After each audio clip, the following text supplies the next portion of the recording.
جانا چاہتے. اس سے پہلے ہی یہ کہتے ہیں کسی نہ کسی صورت میں حکومت گھر چلی جائے یا کم سے کم عمران خان گھر چلا جائے. چاہے ملک میں کوئی خون خرابہ بھی ہوتا ہے تو ان کو کوئی پرواہ نہیں ہے. اسی وجہ سے یہ اس طرح کے کام کر رہے ہیں. حالانکہ یہ وہی لوگ ہیں جو کہ کچھ مہینے پہلے تک کہتے تھے کہ مکمل لاک ڈاؤن کرو, کچھ نہیں ہونا چاہیے, لیکن آج یہ لوگ خود جلد سے جلوس کر رہے ہیں. اس وقت اور آج کے ان کے جو موقف ہے ان میں زمین آسمان کا فرق ہے. اب ہم بات کرتے ہیں کرونا وائرس اور دوسری طرف اپوزیشن کے جلسے.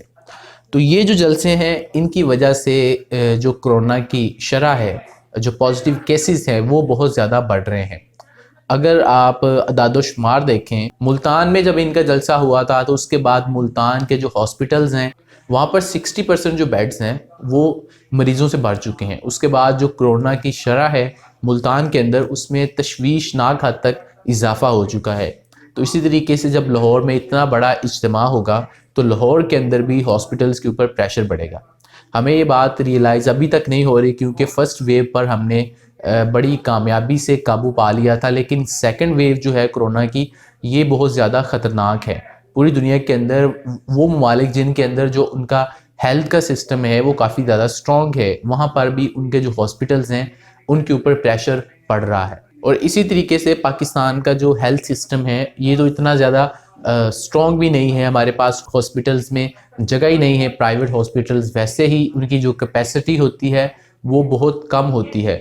کچھ 100 یا بہت کم ایسے ہاسپٹلز ہوتے ہیں جہاں پر ہزاروں مریضوں کی گنجائش ہوتی ہے, اور جو ہمارے سرکاری ہاسپٹلز ہیں وہ تو آلموسٹ پہلے سے ہی بھرے ہوتے ہیں. تو کرونا کے مریض کدھر جائیں گے ان جلسوں جلوسوں کے بعد؟ یہ ایک بہت بڑا سوالیہ نشان ہے. دوسری طرف یہ بھی ہے کہ نیکٹا نے یہ تھریٹ الرٹ جاری کیا ہے کہ 13 دسمبر کو لاہور میں دہشت گردی ہو سکتی ہے, لیکن اس سے بھی اپوزیشن کو کوئی فرق نہیں پڑ رہا. لاہور کے علاقے سے کچھ روز پہلے کچھ اس طرح کے دہشت گردی کے کرنے کا جن کا منصوبہ تھا اس کو بھی حساس اداروں نے ناکام بنایا ہے. وہاں پر بھاری تعداد میں اسلحہ اور بھی کچھ ایسا سامان تھا جو کہ پکڑا گیا ہے. اس سے واضح طور پر یہ نظر آ رہا ہے کہ دہشت گردی کا خطرہ موجود ہے. ہماری ایجنسیز ہیں, ہماری سیکیورٹی فورسز ہیں, اگر کوئی وہ تھریٹ الرٹ جاری کرتی ہیں تو اس کا مطلب یہ نہیں کہ وہ کسی حکومت کے دباؤ میں آ کر یہ سب کچھ کر رہی ہیں. تو اپوزیشن کو اس کے متعلق ضرور سوچنا چاہیے. یہ کوئی ایسا معاملہ نہیں ہے جس کے اوپر ہم کہیں نہیں جی ہمیں کوئی پرواہ نہیں ہے. عام لوگ بھی ہیں وہاں پر, ان کی زندگیوں کو بھی خطرہ ہے, اور اگر خدا نخواستہ ایسا کوئی واقعہ وہاں پر پیش آ جاتا ہے تو اس سے کیا پتہ ہے کہ آپ کی جانوں کو بھی خطرہ ہو سکتا ہے. تو لوگوں کے لیے نہ صحیح اپنی جانوں کی حفاظت کے لیے ہی اس طرح کے جلسوں کو ملتوی کر دینا چاہیے. 2 مہینے ٹھہر کر آپ کر لیں, مارچ میں اپریل میں جب موسم بھی ٹھیک ہو جائے گا تب آپ جلسے جلوس کر لیں. جمہوریت ہے, کسی کو بھی اجازت ہے اپنے جلسے کرنے کی. اب ہم بات کرتے ہیں کہ اس تحریک کا مستقبل کیا ہے.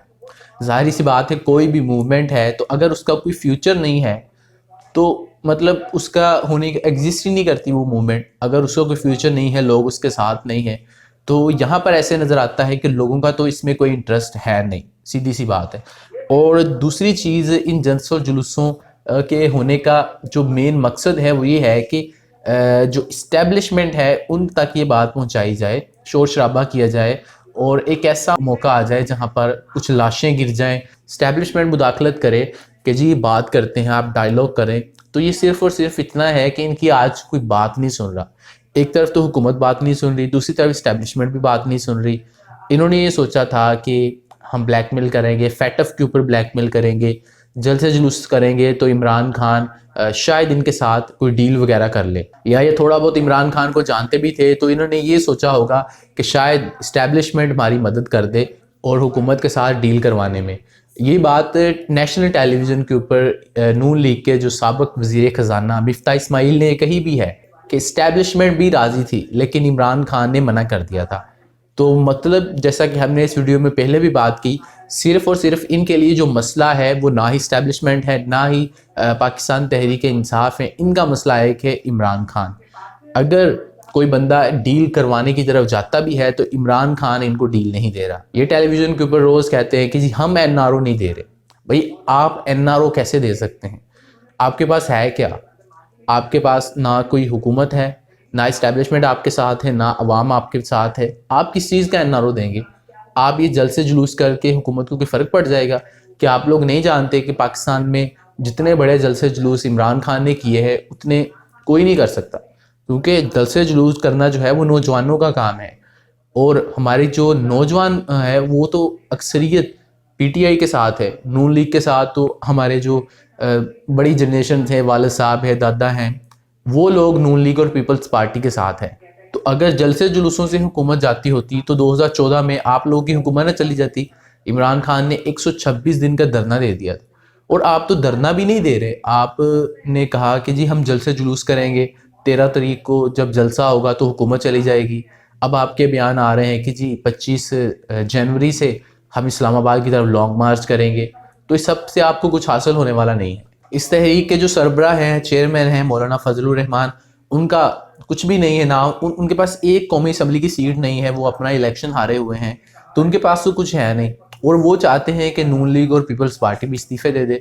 تو نون لیگ بھی استعفے دینے کے موڈ میں نہیں ہے، صرف ٹیلی ویژن کے اوپر ہی ان کے استعفے آ رہے ہیں، لیکن پیپلز پارٹی بالکل اس میں استعفے نہیں دے گی، کیونکہ ان کو یہ بات پتہ ہے کہ دوبارہ الیکشن اگر ہو گئے تو عمران خان کے میجورٹی حاصل کرنے کے بہت زیادہ چانسز ہیں، اور ایک پارٹی ان کی ایک صوبے میں حکومت ہے، وہ کس بیس کے اوپر اپنی حکومت چھوڑیں گے؟ وہ نئے الیکشن سے پہلے کسی صورت اپنی حکومت نہیں چھوڑیں گے۔ یہ مسلم لیگ نون کا ہی خواب ہو سکتا ہے کہ پیپلز پارٹی استعفے دے دے گی، پیپلز پارٹی استعفے جمع نہیں کروائے گی اسپیکر کو۔ جب یہ استعفیٰ دے دے گی، یہ حکومتی مشینری استعمال نہیں کر سکتے، بائی الیکشن بھی ہوں گے، یا اگر نئے الیکشنز کا اعلان بھی ہو جاتا ہے تو عبوری حکومت آ جائے گی، کسی بھی صورت پیپلز پارٹی سندھ سے استعفے نہیں دے گی۔ اس تحریک کا جو مستقبل ہے وہ اس حوالے سے بھی بالکل طریق نظر آتا ہے کہ فیبرری یا مارچ میں سینٹ الیکشنز ہو جائیں گے، اور ان کو کوئی روک نہیں سکتا ان سینٹ الیکشنز کو ہونے سے۔ ان کا جو ایجنڈا وہ یہی ہے کہ سینٹ الیکشن روکے جائیں، لیکن سینٹ الیکشن نہیں رکیں گے۔ جو الیکشن کمیشن ہے ان کو گرین سگنل مل گیا ہے، انہوں نے کام شروع کر دیا ہے، سینٹ الیکشن ہر صورت ہوں گے، اور آپ یہ بات لکھ لیں کہ تحریک انصاف اس میں میجورٹی حاصل کرے گی۔ ایک لاسٹ پوائنٹ یہ ہے کہ اس تحریک کے اندر اگر تھوڑی سی جان ہے بھی تو یہ وہ پوائنٹ یوز کر سکتے ہیں کہ ملک میں بہت زیادہ مہنگائی ہے، حکومت اس کے اوپر قابو نہیں پا سکتی یا اب تک ناکام ہے، تو اس حوالے سے اب تک جو رپورٹس آ رہی ہیں صرف کچھ دن کے اندر ہی، کچھ ہفتوں کے اندر ہی مہنگائی میں کافی زیادہ کمی آ گئی ہے۔ اگر ہم چینی کی صرف بات کریں تو چینی 110 روپے کلو مل رہی تھی، اس میں تقریباً 30 روپے کی کمی ایک ساتھ ہو گئی ہے، تو 80 روپے کی۔ ہم یہ نہیں کہہ رہے کہ 80 روپے بھی بہت کم ہیں، لیکن 30 روپے ایک ساتھ کم ہونا اس بات کی دلیل ہے کہ حکومت اس کے اوپر سیریس نظر آتی ہے، اور باقی جو چیزیں ہیں ان کے اوپر بھی قابو کرائسس پر پایا جا رہا ہے۔ دوسری اس کی اگزامپل یہ ہے کہ آٹے کی قیمت بہت زیادہ بڑھ گئی تھی، 1200-1300 روپے کا 20 کلو کا تھیلا مل رہا تھا، اور وہ بھی لائنوں میں لگ کے مل رہا تھا، لیکن اب 840-850 روپے کا 20 کلو کا تھیلا مل رہا ہے۔ آپ جہاں سے مرضی لے لیں، بڑے بڑے سٹور سے لے لیں، آپ فلور مل سے لے لیں، یا کہیں سے چکی سے لے لیں، آپ کو ہر جگہ آٹا بھی دستیاب ہے، اور 840-850 میں۔ 3-4 سال پہلے آٹے کی جو قیمت تھی وہ 770-760 اتنی تھی، یعنی کہ 3 سال میں تقریباً 60-70 روپے کا اضافہ ہوا ہے، تو وہ تو ہر چیز میں اضافہ ہو رہا ہے۔ یہ کوئی اضافہ میں ہم یہ نہیں کہتے کہ آٹے کی قیمتیں بہت بڑھ گئی ہیں، تو جو باقی چیزیں کھانے پینے کی، جو سبزیاں ہیں، ان میں بھی کمی دیکھی جا رہی ہے۔ تو ہم یہ امید کرتے ہیں کہ اگر حکومت کھانے پینے کی چیزوں کے اوپر قابو پا لیتی ہیں، ان کی اشیاء کی جو قیمتیں ہیں ان کو کنٹرول کر لیتی ہیں، تو اس طرح کی چاہے 10 اور تحریکیں آ جائیں، 11 پارٹیوں کی بجائے چاہے 100 پارٹیاں جمع ہو جائیں، اس حکومت کو کوئی خطرہ نہیں ہے، کیونکہ فائنانس کے شعبے میں اس حکومت نے جس طرح کے اب تک کارنامے کیے ہیں، جس طرح کی اب تک رپورٹس آ رہی ہیں، سرویز آ رہے ہیں، اور جو ہمارے سامنے فگرز آ رہے ہیں، اس سے یہ لگ رہا ہے کہ بہت ٹائم کے بعد حکومت بالآخر صحیح سمت میں جانا شروع ہو گئی ہے۔ تو ہم امید کرتے ہیں کہ آنے والے دنوں میں کچھ صورتحال واضح ہو جائے گی کہ یہ پی ڈی ایم ہے، ان کے پیچھے ایجنڈا کیا ہے، اور ان کا جو ایک استعفوں کا ایک ڈونگ رچایا جا رہا ہے، اس میں بھی کوئی جان ہے کہ نہیں، اور کیا پاکستان کی سیاست کا مستقبل آگے کیا ہوگا۔ آپ ہمیں کمنٹ سیکشن میں اپنی رائے دے سکتے ہیں، کمنٹ سیکشن میں آپ ہمیں بتائیے کہ اس حوالے سے آپ کی کیا رائے ہے۔ آپ کے خیال میں یہ جو تحریک ہے، ایک طرف 11 پارٹیاں ہیں اور ایک طرف صرف ایک اکیلا بندہ کھڑا ہے، تو کیا عمران خان ان کا مقابلہ کر سکتا ہے؟ اس ویڈیو کو لائک کر دیں، شیئر کر دیں، اور اگر آپ نے ابھی تک ہمارے اس چینل کو سبسکرائب نہیں کیا تو اس چینل کو سبسکرائب کر دیں اور بیل آئیکن کو بھی کلک کر دیں۔